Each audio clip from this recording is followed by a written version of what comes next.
Song of Solomon 6 and 10. Who is she that looketh forth as the morning, fair as the moon, clear as the sun, and terrible as an army with banners?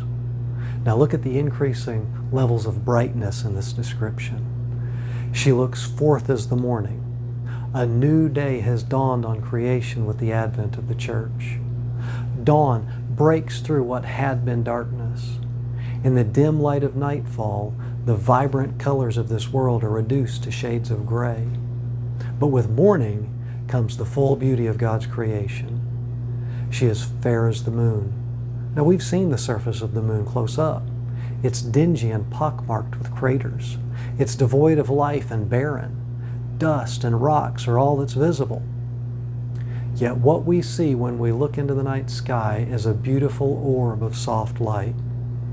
Now the moon doesn't have a smooth or polished surface, yet it's the brightness of the sun reflected off her face that provides the light that we experience.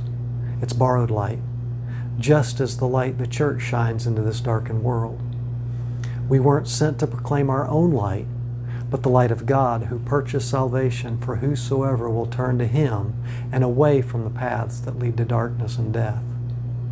She's clear as the sun. When we join Him, we become one flesh with Him. His brightness becomes our inheritance upon death. This is why we should boldly proclaim His love and mercy for all mankind, so that others might rejoice in the truth of God's will and enjoy the bliss of eternity in His presence. The nearer we draw to Him, the more He consumes the fleshly appetites that cause us to become defiled by this world. He burns away the dross as we seek a closer walk with Him. She's terrible as an army with banners. There will come a day when God will send Jesus back with His bride to this earth. At that point, all who refused His offer of hope will receive exactly what they've always looked for. They had no desire for God or the potential of His presence, so He'll give them what they asked for. His presence, which had been a barrier between them and eternal destruction, will be removed as they're cast away from His presence, according to their will. This army with banners will grant the world their desire, but it will be too late when they recognize that they have made the wrong choice. This is the warning that we're called to make while there's still time.